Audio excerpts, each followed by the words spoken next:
Boa noite, gente linda. Então, Regina falando, nosso canal, @Jesus Mestre Amado. Estamos aqui hoje trazendo mais uma passagem. Está no Evangelho de Marcos, do capítulo 10, do versículo 46 até o 52. É uma passagem pequenina que se chama O Cego de Jericó. Essa mesma passagem, ela está também no Evangelho de Mateus, no capítulo 20. E o interessante é que aqui é um cego, e lá é igualzinha a passagem, só que lá são dois cegos que estão pedindo, né? Sentado ali na beira da estrada, da rua. Lá são dois, aqui é um. Não sei, houve aí um desencontro entre Marcos e Mateus. Vamos nos lembrar que Mateus conviveu com Jesus, andou com Jesus, um dos primeiros discípulos que Jesus chamou. Estava lá sentado na coletoria, ele era coletor de impostos, então Jesus chama Mateus. Marcos não conheceu Jesus de perto. Marcos veio escrever o Evangelho depois da morte de Jesus, tá? Então, esses desencontros é muito comum e explicável, né, gente? O cego de Jericó. Lembrando que Jericó era uma cidade muito famosa, ela é citada em vários trechos do Novo Testamento. Depois, por que depois? Jesus estava subindo para Jerusalém, e Jesus sai de Jerusalém e vai para Jericó. Depois foram para Jericó, e saindo ele de Jericó com seus discípulos, quer dizer, Jesus já tinha vindo de Jerusalém, estava em Jericó, estava saindo já de Jericó. Lá no Evangelho de Mateus é igualzinho, já estava saindo com os seus discípulos e uma grande multidão. Quer dizer, além dos discípulos, ele estava seguido, sempre tinha uma multidão seguindo Jesus. Se eu estivesse lá, eu também ia seguir, né? Então, gente, eu estou aqui rindo porque eu estou me vendo ali no celular. Eu gravo com o celular, tá? E eu tô hoje de novo com cabelo de capacete, né? Que meu neto critica. Vó, você tá com cabelo de capacete, vó. Joga esse cabelo pra cima. Mas ele não vai. Ele vem caindo e cai tudo aqui. E o pior é que vocês não sabem a alergia que eu tenho aos fios do meu próprio cabelo. Tenho que estar sempre jogando um spray nele para ele ficar como. Porque se ele oriçar, e o cabelo branco é muito oriçado, muito rebelde, né? Mas se ele oriçar e ficar caindo no meu rosto, eu começo a espirrar, me dá uma alergia terrível. Puxei minha avó também era assim, tadinha, não podia encostar o cabelo no rosto. Então, uma grande multidão seguia Jesus. Bartimeu, o cego, o nome dele era Bartimeu, filho de Timeu, estava sentado junto do caminho mendigando, ou seja, à margem do caminho, sentado ali, mendigando, ou seja, pedindo, né? Com a mão estendida, pedindo o quê? Pedindo esmola. Até recentemente a gente via cego pedindo esmola, aqui na minha cidade não. Mas por todo lado, você imagina a época de Jesus, né? Cego não trabalhava, muitas vezes a família deixava para lá, aquela pessoa passava assim, uma vida muito difícil. Por que eu falei que Juiz de Fora, cego não pede esmola? Esse é o lema de uma associação chamada Associação dos Cegos. É o lema dela. Em Juiz de Fora, cego não pede esmola. Gente, não pede mesmo. E só tem anos e anos que essa associação faz isso. É um trabalho muito bonito. Eles ensinam a ler em braille, eles ensinam a usar a bengala, eles dão a bengala, aquela dobrável, ensina como atravessar uma rua, como pediam ajuda, como pegar um ônibus para ir embora para casa. É muito bonito o trabalho deles. Então a gente que de Juiz de Fora não vê cego por aí perdido, assentado pelos cantos e com a mão estendida pedindo esmola. É uma associação que a gente tem que agradecer por tê-la. Ela tirou mesmo o cego dessa mendicância, né? E ouvindo que era Jesus de Nazaré, ouvindo porque aquela multidão devia estar toda comentando, né? Seguindo Jesus e comentando. E deve ter falado com ele: nós estamos seguindo aqui Jesus. Começou a clamar e a dizer: Jesus, filho de Davi, tem misericórdia de mim. Tadinho, né, gente? Ai, meu Deus, eu também, se estivesse sentada à beira daquele caminho com qualquer deficiência, eu também pediria. Imagina você ter a oportunidade de ver Jesus, de ver não, né, tadinho?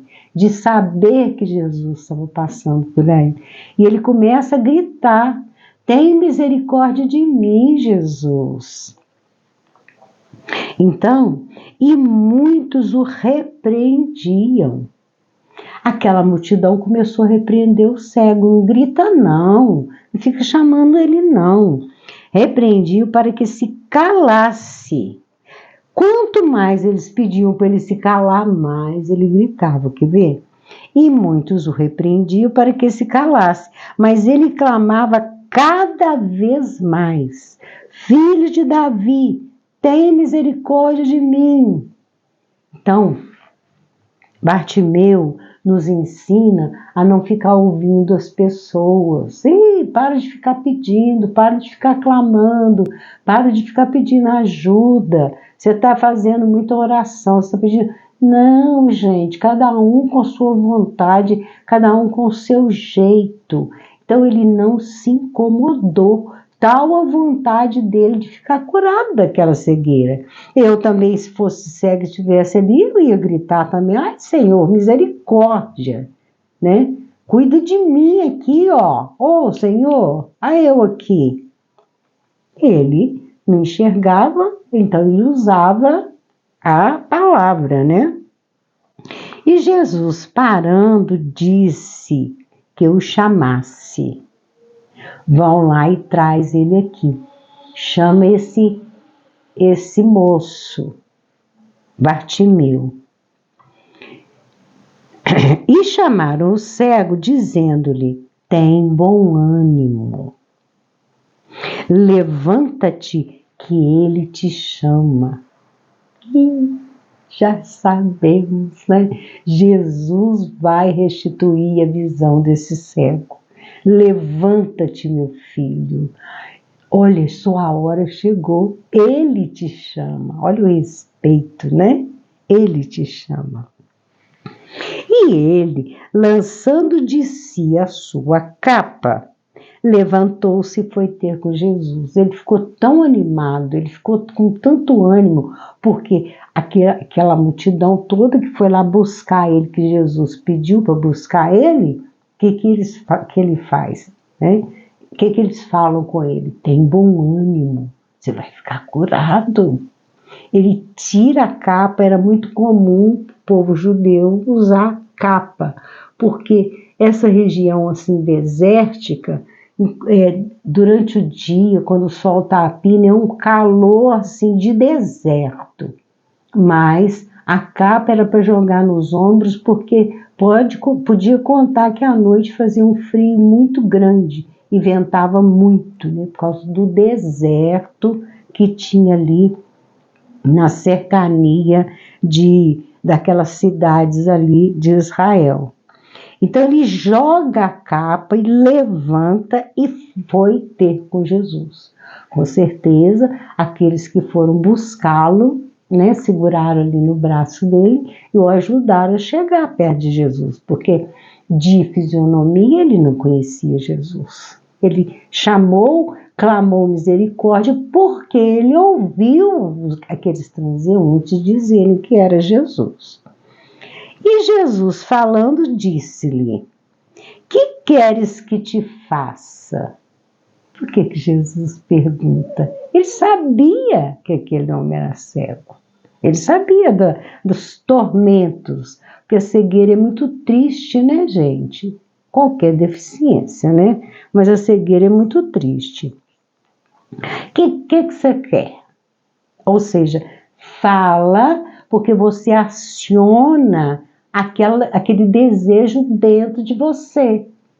É muito interessante. Ele pergunta isso para vários doentes. O que você quer que eu te faça?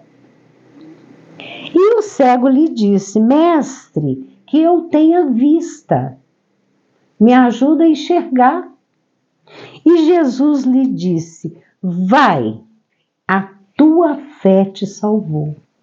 Então ele pergunta, é claro que Jesus sabia que ele queria curar da cegueira, né? Mas por que ele pergunta? Para acionar aquele clique dentro da pessoa, aquela vontade de ser curado, aquela certeza. Ele está me perguntando é porque ele vai me curar. Então eu vou explicar para ele o que eu tenho. Isso não deixa de ser também uma anamnese, né, gente? Quando a gente chega no médico, a gente tem que falar para o médico o que a gente tem. E Jesus, ele era e é médico, que salva vidas, que cura cego, que cura paralítico, e que cura endemoniados, e por aí afora, né? Tem várias curas. Vai, a tua fé te salvou. Quer dizer, você teve tanta vontade de ficar curado que é você que está acionando essa fé. É muito lindo isso de Jesus. Ele sempre fala com as pessoas, foi você, foi a tua fé que te salvou. E logo ele viu e seguiu a Jesus pelo caminho. Ele entrou no meio da multidão. Olha, inclusive assim, um fato tido como natural. Então, ele começa a enxergar e ele vai atrás de Jesus. Eu acredito que pela felicidade, né? Passar a enxergar e ver Jesus e seguir Jesus no meio daquela multidão. Gente, é pequenininha, acabou a passagem. Então, louvar a Jesus, de devolver a vista, né? Devolver a visão para esse pobre cego de Jericó, que estava ali implorando misericórdia de Jesus. Vamos à nossa frase de hoje, que eu troquei hoje, né? Mas Jesus está falando outras coisas e ele chega aqui no Evangelho de Mateus, no capítulo 12, no versículo 7. Mas, se vós soubesses o que significa, o que significa? Ele tá fazendo uma afirmativa. Misericórdia quero e não sacrifício. Não condenareis os inocentes. Condena o inocente não, gente. E na verdade, se nós formos analisar, todos nós, todos aqueles que padecem precisam de misericórdia, porque na verdade todos somos inocentes. Somos. Aí vocês vão falar, não fala assim não, Regina, tem tanto bandido, tem assassino, tem aquele que fabrica guerra, tem aquele que impõe a miséria, a fome e a falta de muitas coisas para a pessoa sobreviver na vida, entendeu? A gente sabe disso. Tem os fabricantes da fome, que são os grandes empresários, né? São os donos do agro, que para aumentar preço faz qualquer coisa. Por exemplo, hoje eu estou falando aqui no Principinho, hoje é 11 de março de 2025. E exatamente nesses dias nós vimos o absurdo do agronegócio, jogando mantimento fora. Gente, mas foi uma quantidade jogada. Foram caminhões e mais caminhões jogados fora. Sabe por quê? Porque abaixou o preço. Então, eles preferiram jogar fora do que vender mais barato, para forçar a falta no mercado e ter que subir o preço, e realmente subiu. Nós estamos vivendo uns dias aqui com os preços bem altos, um verdadeiro absurdo. Então, assim, frutas, mas frutas boas. Os caminhões de manga, deu pena, aquela manga grandona, bonita, assim, avermelhada, gostosa, que eu adoro uma manga. Jogaram caminhões e mais caminhões. Abóbora, pepino, laranja, jogaram tudo fora. E já falei para vocês a questão do leite, né? Abre aquela torneira, uma mangueira enorme do caminhão, aquele caminhão tipo caminhão pipa, cheio de leite, e derrama tudo no mar ou no rio. O rio chega a ficar com as águas branquinhas de tanto leite derramado fora, com tanta criança passando fome.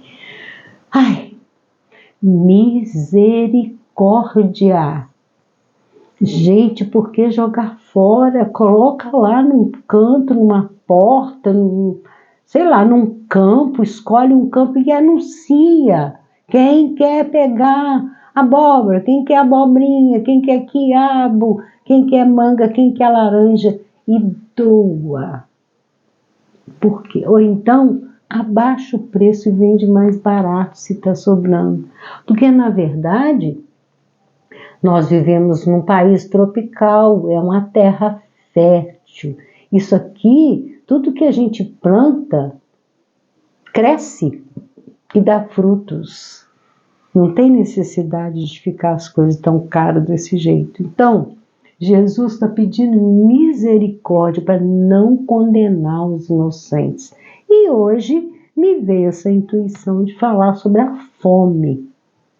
Reparte o seu alimento, divide com aquele que não tem, bateu na sua porta, não nega não, abre sua geladeira, a sua despensa, abre seu forno, tem lá guardadinho um restinho de comida, ou um pão, passa uma manteiguinha no pão, entendeu? Um café, um leite com chocolatado bem quentinho nos dias frios, bem geladinho nos dias quentes. Sim, é o seu irmão. Ele foi trazido à sua porta pelo protetor espiritual dele, porque o protetor dele já conversou com o seu protetor e ele sabe que você tem. Ninguém bate na nossa porta se a gente não tem. Já contei isso para vocês. Nos centros espíritas onde eu trabalhava, na nossa assistência social, nunca faltava. Chegava sempre a tempo. O arroz, o feijão, o óleo, o sal, o macarrão, sempre chegava. A gente não precisava se preocupar que não ia faltar. Então, assim, esse apavoramento, tá chegando mais um. Gente, agora tem 2, agora tem 3 aqui na minha porta. Pode saber que você vai encher a sua despensa. Você vai encher o seu armário. Os espíritos, eles não brincam para isso, né? Não, eles mandam na sua porta porque sabem que você tem um trocadinho. Aí se você falar, Regina, mas realmente tá difícil para mim, eu não tenho nada. Mas você tem um abraço, um aperto de mão, uma água fresquinha, tira da torneira não, tira do seu filtro, geladinha, mistura aquela aguinha e dá com bom grado para essa pessoa. Isso é misericórdia. Misericórdia para com os inocentes também, que ele pede nessa frase, não sacrificar o inocente. É aquele que não sabe o que está acontecendo. É aquele que é levado para o cativeiro, é levado para o matadouro, é levado para os escuros, para os escombros, para os túneis, para os bunkers, infelizmente, né? E a gente sabe onde que tem tudo isso. São os inocentes que são pegos pela mãozinha e são levados sem saber o que está acontecendo, o que vão fazer comigo, começam a chorar, levam muitas vezes um espancamento porque está chorando. Esse é o inocente. Esse é o inocente do inocente, que é aquele que não sabe de nada que está acontecendo com ele. Eu tenho pavor desse assunto. Que Jesus nos abençoe e que possamos entender de uma vez por todas o que é misericórdia. Ter misericórdia de qualquer um que nos pede ajuda. Está sabendo que está tendo um absurdo acontecendo na sua vizinhança? Denuncia, grita, vai lá, faz oração, chama o outro vizinho, se reúne para ver o que está acontecendo com aquela criança que está chorando demais. Tem. E eu já fiz muito. Quando eu não consigo fazer alguma coisa que às vezes eu não sei em qual lugar da vizinhança que está, eu chego no meu quintal e eu grito na maior altura: Senhor, olha essa criança chorando demais. Aí eu acho que os pais ficaram lá meio sem graça ou até com raiva de quem gritou, porque não sabia que era eu, ou sabe, sei lá. Só sei que melhorou. Estava demais. Mas assim, escandalosamente perturbador, gente. Aí começa a passar um monte de coisa pela cabeça da gente. Eu sou assim. Eu sou mãe, eu sou vó, eu sou tia, eu sou irmã, eu sou filha. E eu já vi muita coisa assim acontecer, tá? Maus tratos com um inocente. É isso que Jesus nos pede. Gente, nosso presente de hoje, eu achei um encanto, porque essa garrafinha é tão simpática, porque ela é gordinha, tá vendo? É uma garrafinha, eu acho que isso é vinho, nem tenho certeza não. E eu tinha uns restinhos de viés que eu ganho, até mesmo de loja, viu? Armarinho. Eles me dão restinho de viés que às vezes está lá na peça. Então, aqui em Juiz de Fora tinha um armarinho muito famoso chamado Pirralho. Não tem mais, infelizmente.